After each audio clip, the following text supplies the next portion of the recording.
In detail ہم پہلے بھی ڈسکس کر چکے. تو میرا بیٹا خلاصے میں کوئی بات خود سے ایڈ نہیں کرنی، یعنی وضاحت نہیں کی جا سکتی اس میں، بلکہ ہم نے تمام اشعار کا مفہوم جو ہوتا ہے اس کو ترتیب سے لکھنا ہوتا ہے، اس کی جو نثر کے اندر ڈھالنا ہوتا ہے اس کو. اس کے بعد بیٹا نظم کا خلاصے کی جو طوالت ہے یہ ذہن نشین کر لیں 8 سے 10 سطروں پر مشتمل ہوتی ہے. یعنی کوشش کریں کہ ایک خلاصہ جو نظم کا ہوتا ہے 8 سے 10 سطروں پر لکھنا چاہیے. ایک ایوریج میں آپ کو بتا رہا ہوں، ہو سکتا ہے کسی بچے کا 10 سے 11 سطروں پر ایک خلاصہ چلا جائے، اس میں کوئی پریشان ہونے کی بات نہیں ہے. 1-2 سطور پلس ہو سکتی ہیں، ایک آدھی لائن 1-2 لائنیں، لیکن 1-2 سطور کو ہی ہم پلس کریں گے، کیونکہ بعض اوقات طالب علموں کی جو رائٹنگ فاؤنٹ ہوتا ہے وہ کچھ بچے بہت بولڈ لکھتے ہیں، کچھ بچے نیرو لکھتے ہیں، تو ظاہری بات ہے اس سے ان کی جو خلاصے کی طوالت ہے وہ 1-2 سطریں بڑھ جائے گی یا 1-8 سطر کم ہو جائے گی. اس لیے میرا بیٹا آپ نے اس سے پریشان نہیں ہونا کہ سر نے 8 اور 10 سطور کہی ہیں. 8 سے 10 بھی ہو سکتی ہیں، 9 سے 11 بھی ہو سکتی ہیں، لیکن اتنا مارجن رہتا ہے. بلکہ وہ نظمیں جو بند کی حیت میں لکھی ہوتی ہیں ان کے خلاصے کی جو طوالت ہے وہ تھوڑی سی 1-8 سطر زیادہ ہی ہوتی ہے. تو آپ نے، لیکن آپ کی کوشش یہ ہونی چاہیے، ایک اچھا طالب علم اپنے خلاصے کو اس طرح سے تیار کرتا ہے کہ اس میں بالکل نچوڑ اس کا پیش کرتا ہے، اور جو کہ عام طور پر ایک بورڈ کے اندر جو ہم نے امتحانوں میں دیکھا ہے اچھے پیپرز کے اندر وہ 8-10 لائنوں میں بچہ اپنی بات مکمل کر لیتا ہے، پوری نظم کا خلاصہ یا نچوڑ لکھ لیتا ہے. چوتھا پوائنٹ بیٹا، آپ نے اہم نکات کو مارکر سے نمایاں کرنا ہے اور اس میں املا کی غلطی نہیں کرنی. املا کی غلطی سے گریز کریں، تاکہ اس میں مارکر سے ہم اس لیے نمایاں کرتے ہیں کہ نظم کے اشعار کی ترتیب اول تا آخر نمایاں ہو جائے. یعنی اگر فرض کیجئے کہ نظم میں 8 یا 7 اشعار ہیں تو ہم کوئی 7 ایسے لفظ یا 6 ایسے لفظ جو نظم کی ترتیب کو نمایاں کرتے ہوں اس کو لکھنے کے بعد اس پر مارکر سے اس کو پرومیننٹ کر دیتے ہیں. لیکن یہ خیال رہی کہ اس میں املا کی غلطی نہ ہو، اس طرح ایگزامنر کی توجہ زیادہ اس پر آئے گی اور نمبر کٹ جاتے ہیں. تو آپ نے میرا بیٹا املا کا بھی اس میں خیال رکھنا ہے. چھوٹا سا خلاصہ ہوتا ہے، 8-10 لائنوں پر محیط ہوتا ہے یہ، تو اس کے اوپر آپ نے غلطی املا کی نہ کریں. اور پہلا شعر دوسرا کون ہے جہاں تو ہے، یہاں سے شروع ہوتا ہے، ٹھیک ہے، جس کو کہتے ہیں رازداں تو ہے. آخری مصرع، پہلے مصرے سے لے کے آخری مصرے تک ہم نے چلنا ہوتا ہے، پہلے اور بعد میں کوئی بات نہیں ہوتی، اور بالکل ترتیب سے کوئی شعر مس نہ ہو جائے، تمام اشعار کا احاطہ کرنا ہے اور مارکر سے اس کو آپ نے نمایاں کریں. یہ ایک تو تھی خلاصے کی ہدایات. اب آ جاتے ہیں انشائی طرز کے اوپر جائیں تو حصہ یہ سوال بورڈ میں آپ کو دوسرا سوال ہوگا، الف جز ہوگا. طرز الاشعار کی تشریح کیجئے، نظم کا عنوان اور شاعر کا نام بھی تحریر کیجئے. بیٹا یہ 10 نمبر کا سوال جیسے میں نے آپ کو بتایا، 5 نمبر کا خلاصہ تھا، 10 نمبر کا، یہ 15 نمبر کا ٹوٹل حصہ نظم کا ہمارا سلیبس ہے. اس میں میرا بیٹا آپ نے یہ خیال رکھنا ہے یہ کمپلسری سوال ہے، یعنی اس میں چوائس نہیں ہوتی. ایک نظم کے اشعار آئیں گے اور 2 شعر آئیں گے، اور ایک ہی نظم سے آئیں گے. میں پھر ریپیٹ کر رہا ہوں، 2 شعر آئیں گے، ایک شعر کی تشریح کے 4 نمبر ہوتے ہیں، دوسرے کے بھی 4 نمبر ہوتے ہیں. اگر کوئی بند والی نظم ہو وہ پوری بھی آ جائے تو نمبر 8 ہی رہیں گے. یعنی حصہ نظم کی تشریح کے 8 نمبر ہوتے ہیں ٹوٹل 2 اشعار کے، اور 2 اس کے ایک شاعر کے نام کا نمبر ہے بیٹا، دوسرا نظم کے عنوان کا.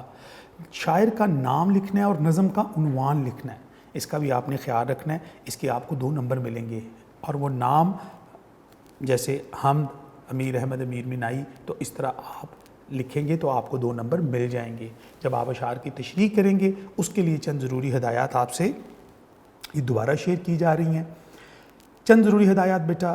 نمبر 1، شعر کو نثری مفہوم میں ڈھالیے، یعنی اس کی جو شعر لکھا ہوا ہے اس کا مفہوم لکھنا ہے آپ نے.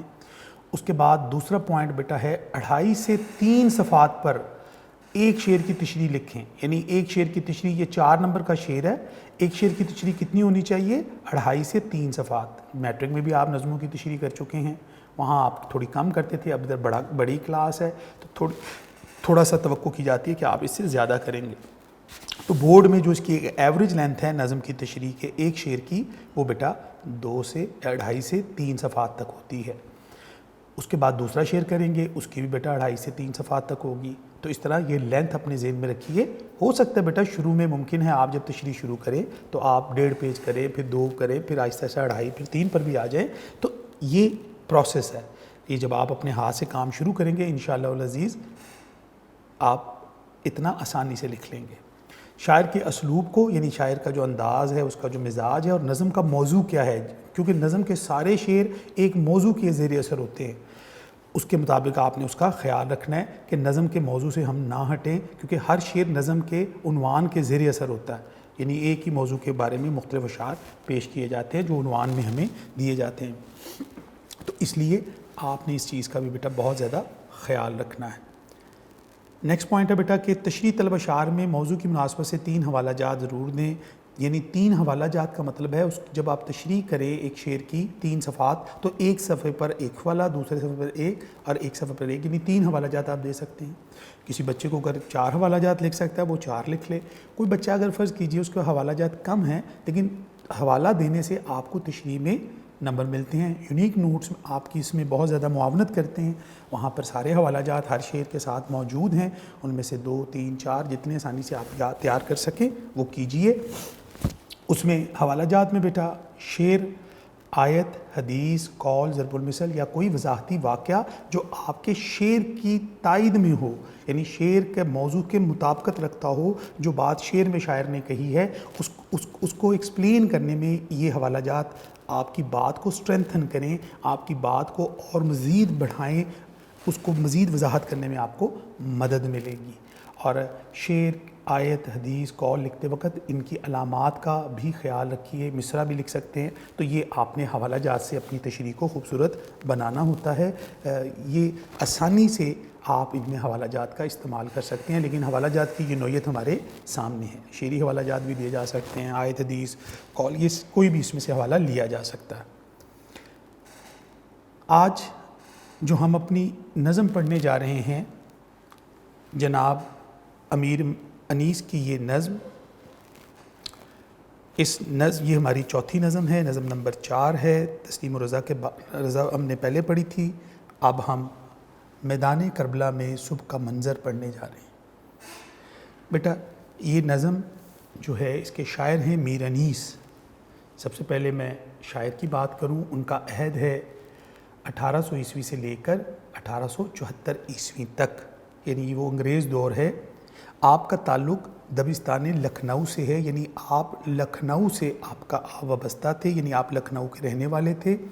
آپ کے کلام میں جو ہے وہ لکھنوی تہذیب کے اثرات یا اس دور کی جو زبان بندی، جو زبان ہے، بیان ہے، انداز ہے، اسلوب ہے، وہ لکھنوی دبستان کی نمائندگی کرتا ہے.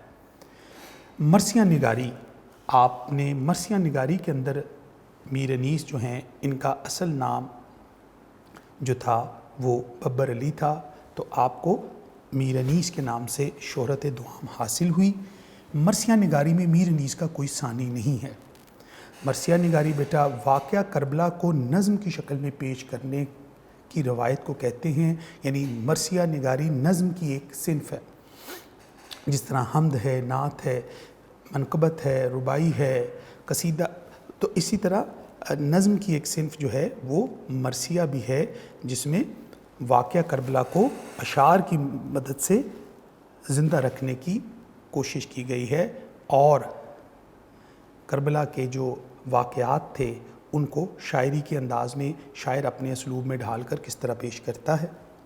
میر انیس کی مرثیہ نگاری میں جو خوبصورت واقعات نگاری ہے، کردار نگاری، منظر نگاری، بلند تخیل، زبان پر عبور ہے، تشبیہات کا استعمال ہے، استعاروں کا استعمال ہے، اور منظر کشی کے حوالے سے میر انیس کے بارے میں یہ کہا جاتا ہے کہ میر انیس جو ہیں وہ مصوری کرتے ہیں. یعنی شاعری میں ان کا کمال یہ ہے کہ وہ منظر کشی کے ماہر ہیں.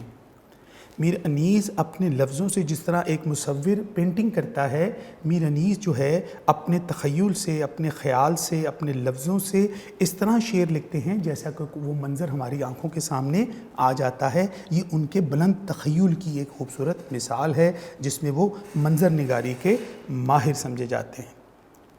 میر انیس نے اس نظم میں کے اندر اس کا ابتدائی ایک طویل مرثیہ ہے میر انیس کا لکھا ہوا، بیٹا یہ اس کا ابتدائی حصہ ہے۔ ابتدائی حصے میں واقعہ کربلا بیان نہیں ہوا، بلکہ واقعہ کربلا سے پہلے جو ایک ابتدائی منظر جو ہے وہ اس نظم میں پیش کیا گیا ہے۔ عام طور پر واقعہ کربلا کی نسبت جو ہوتی ہے وہ ہم اکثر دیکھتے ہیں کہ کربلا کے ساتھ وہ جو سیدنا امام حسین کے ساتھ جو وہاں ان کی شہادت ہوتی ہے کربلا کے میدان میں، اور ان کے ساتھ جو اہل بیت کے ساتھ جو ظلم و بربریت وہاں برتی گئی آل رسول کے ساتھ، وہ ایک دل خراش واقعہ ہے۔ اس واقعے کو بیان کرنے کے لیے اس کے کچھ اجزائے ترکیبی ہیں۔ اس کو نظم کرنے کے لیے شاعر ابتدا کے اندر پہلے منظر، صبح کا منظر، رات کا منظر، سفر کی روانگی، کردار نگاری، سراپا، جنگ، پورے واقعات اس کے اندر بیان کیے جاتے ہیں۔ تو ان واقعات میں یہ ابتدائی حصہ ہے، یعنی یہ نظم جو ہے یہ طویل اشعار پر مبنی ہے۔ یہ مرثیہ جو ہے صنف کے اعتبار سے میر نیس نے بہت طویل لکھا ہے۔ اس میں ہمارے سامنے جو اس کی اشعار آ رہے ہیں، اس کے ٹوٹل ہمارے پاس بیٹا یہ 5 بند ہیں۔ یہ بند کی حیت میں لکھے گئے ہیں۔ ہر بند میں 6 مصرے ہیں، یعنی 3 اشعار ہیں، مسدس کے حیت میں لکھے جاتے ہیں۔ اس میں میر انیس نے یہ میدان کربلا میں صبح کا منظر پیش کیا ہے۔ اس میں بیٹا یہ بھی بات ذہن میں رکھیے، اس نظم کے 2 حصے کر لیجئے۔ پہلے 2 بند خالصتاً جو ہے وہ صبح کے وقت کی موسم بہار کی منظر کشی کی گئی ہے، اور یہ مبالغہ آرائی پہ مبنی ہے، یعنی یہ نظم میں حقیقت نگاری نہیں کی گئی۔ جو لکھنوی انداز فکر تھا، جو لکھنوی زبان دانی تھی، اس کا اظہار کیا گیا ہے۔ یعنی واقعہ کربلا تو بہت بعد میں پیش آئے گا، یہ صرف ایک منظر پیش کیا گیا ہے۔ یہ شاعر کا تخیل ہے، اس کی سوچ ہے۔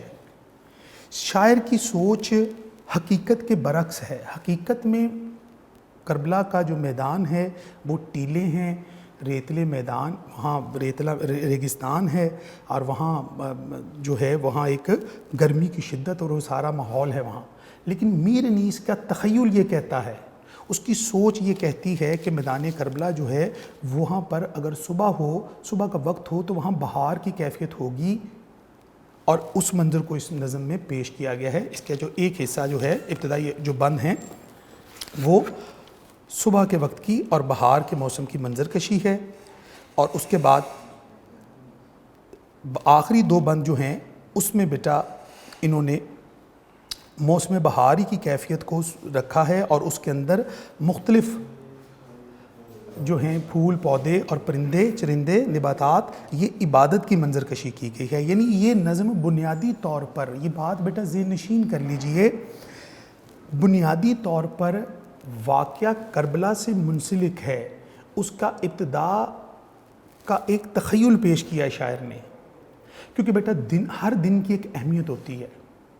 واقعہ کربلا کے اندر تو دشمنان اسلام نے سیدنا امام حسین اور ان کے جانثاروں کے لیے تیر، نیزے اور یہ ساری چیزیں راستے میں مشکلات ان کے لیے پیدا کر رکھی تھیں، لیکن اللہ تعالیٰ کی رحمت سے شاعر کا یہ خیال ہے، شاعر یہ تصور کرتا ہے کہ میدان کربلا کے پاس جو باغ ہے، جو جنگل ہے، جو صحرا ہے، وہاں قدرت نے آمد حسین پر ایک خوبصورت اس کی منظر کشی کر رہے ہیں، کیونکہ یہ عام دن کی صبح نہیں ہے، یہ میدان کربلا کی صبح ہے، کیونکہ اس صبح کی نوعیت مختلف ہے، کیونکہ آج یہاں اس صبح کربلا کے میدان میں امام حسین نے آنا ہے، اور اس دشمنوں نے تو تیاری کی ہے ان کے ساتھ جنگ کرنے کی، ان کو تکلیف پہنچانے کی، ان کو شہید کرنے کی، لیکن قدرت نے ان کے لیے ایک مختلف انداز اختیار کیا ہے، ان کو ویلکم کرنے کا ایک مختلف طریقہ اختیار کیا ہے، ان کو خوش آمدید وہاں کے موسم نے کسی اور طرح کیا ہے۔ یہ شاعر کا کیا ہے بیٹا؟ تخیل۔ یہ حقیقت میں ایسا منظر شاعر کی سوچ ہے۔